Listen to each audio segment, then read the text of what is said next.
This is part 2 of Candice telling us all about her sit down with Erica Kirk. Erica Kirk clarifies that Rob McCoy has nothing to do with Turning Point USA. You know, Pastor Rob McCoy, pastor of the world, he does not work for Turning Point USA in any capacity. He has spoken on Charlie Kirk, he has spoken on Turning Point USA, but that was all on his own. Next thing Candice brought up to Erica was the magic bullet, you know, the one that didn't cause any blood to come out of Charlie's neck. Candice reshares that tweet that Andrew Colville posted about it kind of being this miracle situation that Charlie Kirk allowed the bullet to kind of stop at his neck and not hit anybody else. The internet also clocked this many times, and she wished Turning Point addressed this a little bit more. Apparently, this is what Andrew Colville was told by the doctor, that Charlie's neck bones were just so strong that they endured this bullet. And Candice goes on to show the security guard who at the time was Charlie's security who did that interview. You know, the one where he shared text exchange between him and the Utah University policeman. She asked Erica, like, what was going on with this guy? Why did he do this interview? And why does this seem like he wasn't doing his job correctly? According to Erica, he no longer works for Turning Point USA and he was not advised to do that interview, but he did. Hello you guys, and welcome back to the channel. Please do not forget to subscribe, to comment, to like, and of course to do share this video. Guys, Candice Owen finally did post a video on her YouTube channel to tell us all about the meetup that she had, the 4.5 meetup that she had with Erica Kirk. You guys, a lot was actually said in that one close to 2 hours video that she posted on her YouTube channel. However, a lot of Americans, particularly her followers, are so disappointed at the sit down because they feel like her tune has definitely changed from wanting to know who the person, the real killers of Charlie Kirk's are, and they feel like this time she has kind of changed her tune. It is more as though she has been shut down, she has been offered money of some sort, or they are saying that maybe she was, threatened. Maybe Erica Kirk together with her team threatened Candice Owen, of course, and Candice did a video detailing exactly what transpired in the meeting, and according to her, she wasn't bought off or anything. Simply, she stated all the facts. So please do check this out and engage your thoughts with me in the comment section.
Candice Owens went live on her 4.5-hour conversation with Erica Kirk, and I want to talk about it. She's still going, but we're going down other rabbit holes, and I want to talk about the actual conversation with Erica Kirk. So let's go.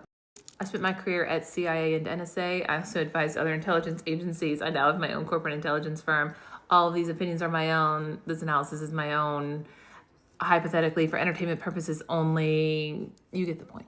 So I was very skeptical. Especially after watching her like last night say, I'm back, I'm alive. It was a great conversation, 4.5 hours, learned a lot, blah, blah, blah. I'll go live tomorrow. I was like, oh shit, like but I just never find Candice to be inauthentic. So I was like, I'm going to hear it out. And yeah, she's not. She's same stance after that conversation. They showed her call logs, but it didn't change her mind on anything. They called up their lawyer because she was asking what evidence they had on Tyler Robinson that maybe we didn't. Like, she was like, I can come out of here saying that Tyler Robinson is the guy, like, great, that's what I want. So they called their lawyer, and she's like, nothing that they have is what we don't already know. And that's not going to be out until May or something. So she's like, how can you sit here and definitively say then that he's the guy? That's weird. Okay, I'm gonna keep going. The Egyptian planes came up, and the interesting part about those is no one said no. I mean, she has the flight paths. She's gonna post them. They were flying in and out of our favorite blue and white country and turning off their transponders. And she's gonna show us tomorrow. So for people that need proof, I don't always need physical evidence to believe something. There are lots of pieces to a puzzle, and this definitely fits in there. So to our blue and white country, our favorite PM of that country offered Charlie Kirk $150 million for Turning Point USA to take it in a direction. And Charlie Kirk said no. And that's when they got into the Hamptons fight with Seth Dillon, got mad at him. So Seth Dillon gets mad at him in the Hamptons for not taking this money. PM of blue and white country is mad that he didn't take this money. These planes are following TPUSA people around. She definitely thinks that they had something to do with it, and I do too. One, the controlling the media and the messaging and everything that country is currently doing.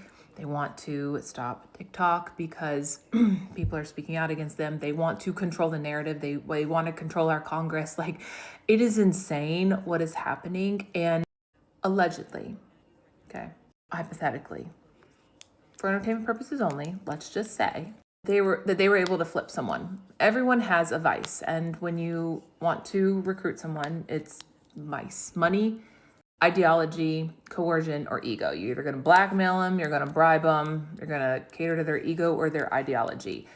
Ego, not so much. It's going to be more around money probably, or coercion. So did somebody have a problem that they needed money to fix? Did someone have a blackmail problem? It's the same thing I've talked about with my Epstein files. So they could have easily turned somebody in the organization, and I'm going to start digging into that. What kind of weaknesses can be exposed? When they polygraph people, they look for things they can blackmail you on.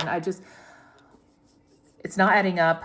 I have said since the beginning, I think that blue and white country had something to do with it. I do not think they did it. I think that they either funded it or orchestrated it, in my opinion. Allegedly. Like, obviously, I have no, I'm just saying it just seems like that. And somebody in the organization had to be a part of it, in my opinion.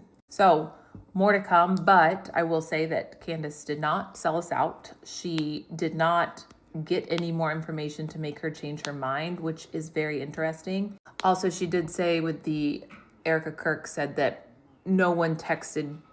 She had Charlie Kirk's phone and that no one texted him the night before saying we're going to kill him. And Candice was like, no, I got it from a source, like the source, Andrew Koval. And turns out they did, and it was on Signal. So Charlie messaged him on Signal or one of those other messaging apps, and she didn't know. Erica just didn't know. She checked his iMessage. That's what she said. But the key here is you can get away with a quote unquote lie when you do something like that. You say, they didn't message him. I think message is iMessage. You're right. They signaled him or they did something on WhatsApp. Like it's different. You can compartmentalize it in your mind. And I still think that she's not fully unaware of the events that happened, but more to come. I have a lot of analysis, especially based on this. I'm just really glad Candice didn't sell it out. Stay tuned. I think we were bamboozled. Listen to Candice's Instagram story last night. I'm alive. I'm totally fine, and I'm sorry. I was going to do a show for you guys this evening, but I am truly exhausted. Very productive conversation. I asked every single question. I mean, from Egyptian planes to Turning Point USA Faith, and I was very surprised by some of the answers that I got, and I think they were also very surprised when I shared certain intel. This probably should have happened a very long time ago, but I wanted to let you guys know that I am alive, and I will have the full rundown for you guys tomorrow of what transpired, and yeah, I think it was definitely a very big step in the right direction. So Now let's listen to Erica's point of view 3 days ago on the town hall. Believe that Tyler Robinson murdered your husband? Yes, I do. Why do you think it is so hard for so many people to believe that reality? Because it's too simple. Again, everyone always has to think there's more to the story. Well, sometimes there's not. We're way too smiley and happy after meeting with someone who has that perspective about what happened to Charlie. I'm telling y'all, like, this is upsetting to me. Okay, look at my neck.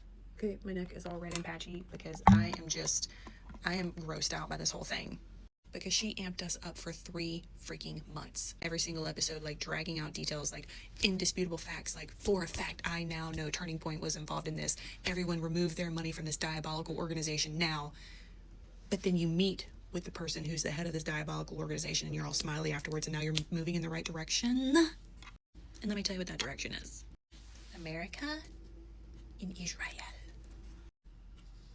Like this. This is the direction, okay? Because that's who's behind her. This is about midterms and the next election and moving forward. So if you think that your vote matters and that your vote counts, you are sadly mistaken, okay? Because these people have plans in place for years. We're talking hundreds of millions of dollars of development plans, expansion plans, tactical plans, military plans. Like, and if you really think that us peons are going to get in the way of their plans by our measly little vote by the 2 people that they give us to choose from, you're wrong. I'm so grossed out by this whole thing. And like I said, like, we all just need Jesus, okay? Because no man, woman on this earth is going to avenge us. Only Jesus can. These freaking serpents, man, I get sick of the serpent. I think it's official now after watching today's episode for me to come down to 2 rational conclusions with the way this one is behaving. Where I'm really at with this, and I don't even care if this sounds crazy, conspiracy, whatever. Either this woman was paid off in some sort of degree or her kids were threatened. That's it. That's the only reason I have for the explanation of whatever was going on in today's episode. From the constant, and I mean constant darting of eyes left and right to not really explaining or expanding on anything that Erica actually said to you, or even like the most detail she went into was the call logs. And I feel like I honestly get the notion that a lot of this episode, she was kind of rambling on about stuff that she knows is not truly the crux of what we care about, like the public. I know this was only the first day after the meeting and everything, and they probably went over a lot in 4.5 hours, but still, the structure of the episode was nowhere to be found, all over the place, rambling on and on without giving any sort of concrete explanation. And I can't even give you a synopsis as to what this episode is really about, to be honest. And the only time where she was actually really emphatic, like her normal nature, like she's been throughout this entire investigation about Charlie Kirk, was when she was addressing Tim Pool. She didn't waver once in that whole thing. And like I said in my last 2 videos today, I actually still am of the belief that she was not like paid off as in like silenced, but I believe that a deal of some sort was made, because the entire approach was giving all together, all around, way too trusting in Erica Kirk and way too trusting in TPUSA altogether, and kind of a lot of it taking their word for it just because they said so, and then announcing it as like, okay, well, we got clear answers about this. They were forthright about this. People can say anything. Like, I'm sorry, is it beyond me? I don't know if this sounds ignorant, but is it beyond me to feel like people can kind of just like fudge and make up call logs? I don't know. Is that possible? Like, I feel like bad people have done a lot more crazy things than forge some phone logs for some irrelevant McCoy person. But like, I actually, the way that was scrutinized, I don't have too much doubt in that aspect. But still, about the Egyptian planes No type of clarity there. How did Erika react? What was her feelings? What did she say? It was very, very, very surface level and frustrating, and she knows that's not what we wanted. But something really noteworthy that I picked up on that was actually really, really bad, in my opinion, with the way that she expressed herself in this episode was how she was basically speaking about her supporters or viewers the same way that she would describe her own attackers speaking about her. Every single time somebody had said something that disagreed with what she was saying or was a bit skeptical of what she was saying or about the meeting in general, she would then automatically just dismiss them as a bot. The same way that she would say other people would dismiss her as an anti-Semite or a bigot or a whatever. That's exactly what you're now doing, and it rings very false and weird and fake and gay. I was going through the live chat because I was literally on the stationary bike at the gym watching this, like reading the comments, everything, and all of my frustration was fueling my cardio, so at least I'm thankful for that. But everybody was also collectively of the hive mind, and don't get me wrong, I obviously believe there were some bots. By the way, over 300K concurrent viewers, mind you. Like, look at the bottom corner, literally 315K at the time. But I just felt like that whole approach of hers was extremely unbecoming, and I almost want to use the word it came across as she was naive coming out of the meeting. But again, I do also know and believe that Candice is very smart. And I feel like she also said, she does know a lot of stuff that we don't know, that she hasn't revealed. So I'm only hoping and praying that, like, going forward, she does actually start to show some of this and tell us some of this. Because the same way she's like, there are mommy sleuths all over the world, we're all working in this together. Maybe somebody out there might take that tip that you say and then go find out information and then report back to you, like, which is how you've gotten so much information, like, about the Egyptian planes in the first place. And even from the bit that she did say about Erika, about how Erika did cop to her lies, and she did say that she believes this narrative that the Fed is handing out, why didn't you press her more on that? And if you did, why didn't you let us know? I feel like Candice is smart enough and tapped in enough to know exactly what we care about and what we came here to know. 300K plus people didn't show up for no reason to listen to you. And it honestly kind of came across like she was making fun of her fans, I'm gonna be honest, in some ways, because saying like, you guys are crazy. I get the fan fiction stuff, those aren't fans, but like, people who are doing, well, technically fans in a different way, but people who actually like and support her genuinely, it kind of felt like you were lumping everybody who just spoke about you and spoke about the meeting and speculated publicly all in the same box and just lumped us all as kind of losers in your mind. Candice, I'm really holding out hope, okay? But like I already told you about that fake and gay video yesterday, don't ever do that again. I'm glad that you did call out that it was weird that they live streamed on TPUSA even though they had a ceasefire, because I even said that was very strange. And even that should be something that rang alarm bells to you, and it just seemed like you laughed it off, like you're like, oh, like it was violated, the ceasefire was violated, like it's a joke. But the thing is, what's so funny? Because I don't remember laughing. I don't think any of us were laughing. I think all of us were straight-faced and annoyed during this episode. So tomorrow, we just can't have this again. Anyway, I'm just like, I don't know. I'm just kind of frustrated. This is why I at least always say, you do not follow people, you follow Jesus. Even though Candice is a Christ follower and she is a very avid and proud Christian, people are human. People are gonna make mistakes, gonna make bad choices, gonna falter, gonna be wrong sometimes. The same way that people idolize Charlie Kirk and idolize Candice, idolize all of these people, but they're still people. Just because they did good, I don't even think Charlie Kirk is a martyr or anywhere close to that. I think he was somebody who was very, very bold in standing up for his faith and his beliefs,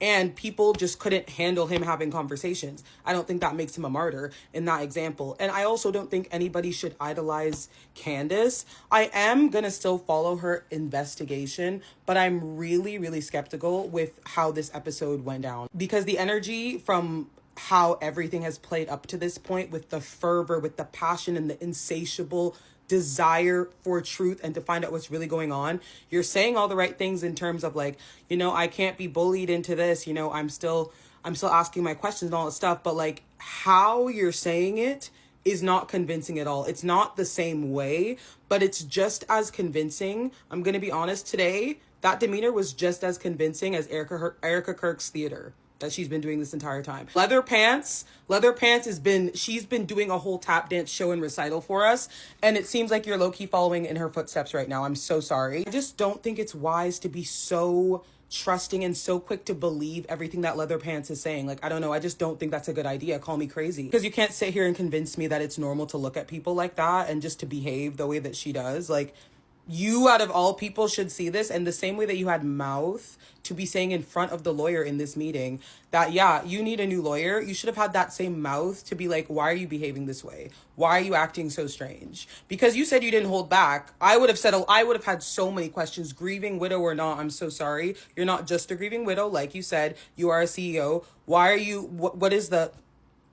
you like this? Anyway, that's where I'm at. I'm frustrated and annoyed. What do you guys think? I just sat down and watched over an hour of Candice talking about this conversation with Erica Kirk, and I'm going to give you the synopsis and the rundown in the quickest and easiest way I possibly can. Candice started the show by saying Shabbat Shalom. She trolled the fuck out of everybody. It was quite comical. She then let us know that she was there with Justin Strife and Erica Kirk. When she refers to they, that's who she's talking about. She lets us know that she owns the aggressive tweet that she posted about Turning Point USA, the tweet where she says don't donate to them. She says that in hindsight, it was aggressive, and she owned that to both Erica and Justin. She then goes on to say that it was refreshing that Erica owned the lies that she had brought out about Turning Point USA, but she later calls them miscommunications. She almost contradicts herself. She says that Erica owned the lies and it was refreshing, but then she goes back and says that it wasn't lies, it was miscommunications that weren't coming from the top down, and there were too many people involved, and that's why it was miscommunicated. Candice then goes on to say that Erica did confirm the text that Charlie sent the night before the murder. However, there was a discrepancy. Erica is saying that the text messages say the left is going to kill me and not just they. Candice then goes on to talk about the Barry Weiss interview that Erica did, the one that we've all seen, where Barry Weiss asks her, what do you want to say to the podcaster Candice Owens? And Erica goes, stop. In a prior video, Candice says flat out that people who are being interviewed get the questions beforehand. They know what's going on. That's why Candice always declines getting the questions beforehand, because she feels like it's not organic if you can prepare. Candice says that Erica said she did not know that that question was specifically going to be on. And Candice said that she accepts that. And Candice says that the reason that Erica did not tell her to stop before the Barry Weiss interview was because Erica was watching her videos and learning things from them and providing information to the proper authorities. Candice then goes back to the Andrew Colvey tweets that he posted saying that he spoke to Charlie's surgeon about why the bullet didn't go through the neck and how it had to do with his great bone density and blah, blah, blah. Erica said that she did not approve that. They're not quite sure how he would have even spoken to the surgeon. Candice then shares that she told Erica and Justin that she really wanted to walk out of this meeting knowing with full confidence that Tyler Robinson was the killer, and that she could walk out of here and tell her audience that there were things going on behind the scenes at TPUSA. In this same segment, Candice says that Erica called one of the lawyers that's involved, and basically the lawyer says that the only piece of evidence that they have is the affidavit. And Candice basically says, after listening to the lawyer talk, that they don't have anything that makes her confident that Tyler Robinson is actually the killer. Erica and Justin then present Mikey's phone log calls to kind of debunk the idea that he called Erica immediately. There's an entire list that Candice will show you if you want to go look at that. Basically, it wasn't true. But Candice did mention that she was happy that they were forthcoming with these call logs and happy with their answers. Candice then talks about the Hamptons retreat. She says that Erica was unaware of the offer that BB made to Charlie. In my notes, it says didn't get a lot of clarity on this. I'm not 100% sure if I wrote that or if Candice said that, so take that as you will. This is where it gets weird in my personal opinion. So she does her whole monetization. She's doing the ads. That takes probably a solid minute, right? And then she comes back and she starts talking about she being Candice, the Egyptian planes. And I think that we're going to get something out of her that's referring to her talking to Erica about it, because that's what she alludes to. Or at least that's how she started the Egyptians planes conversation, was that she brought that up to Erica. Now, that conversation completely took a turn, conversation being Candice sharing with the audience, because she kind of started going down this rabbit hole of how the Egyptian planes are linked somehow to Israel. And this was kind of the point where I started to be like, I feel like we just kind of got hoodwinked. Like, we got completely turned around. We did not get the answer about the Egyptian planes and Erica and them tracking Erica and Charlie. It just kind of all went in the other direction, and now we're kind of down the Israel rabbit hole. And she continues down the Israel rabbit hole because she brings up a New York Times article that calls her a demon and says that all these news outlets are attacking her, and she thinks that that's because she's close to the truth, and mentions Zionists and Israel and kind of keeps going down that rabbit hole. And I feel like I kind of got lost there because I feel like the entire point and basis of the video really shifted. She also shows and mentions the fact that TPUSA did do a live stream during her conversation with Erika yesterday, even though they came out and said that they were going to like cease all communications for the day yesterday. She then says that she doesn't feel any differently about the people that she thought were shady at TPUSA. Then she got to the portion where she answers questions, and she basically says that if she were going to sell out, it was going to happen in the past 2 years. She's had the offers, it's been there, it makes her feel gross. She knows people that have sold out, she's not going to sell out. Someone asked why her meeting with Erika was not live, why it wasn't streamed. She said originally it was supposed to be, then Erika kind of did the press tour where she was essentially attacking Candice. Tensions rose, it got a little heated. Justin decided that it would be better to do it behind closed doors. I personally think that we have to keep in mind that a conversation between Erika and Candice was bound to happen at some point. I think it is productive for them to talk. I think there have been a lot of allegations and a lot of research that Candice has done that she wanted answers to the questions that she was posing. So I am happy that they got together. I don't think she sold out. I don't think we need to turn on Candice. I think we need to continue to listen to her and take from her what we want to take from her, because yes, some of her theories are out there. I will completely agree with that. But that is kind of the entire basis of theorizing. You get to take from it what you want to take from it. If you feel like she sold out, if you feel like this is completely different for her and you felt like this video was off, that's fine. But I encourage you to not write her off completely, because you can still take from it what you want to take from it and expand upon it from there. I mean, the entire point of listening to people like Candice is so we can think critically and we can use common sense and we can look further into things and ask questions to things that are happening around us that need to be questioned.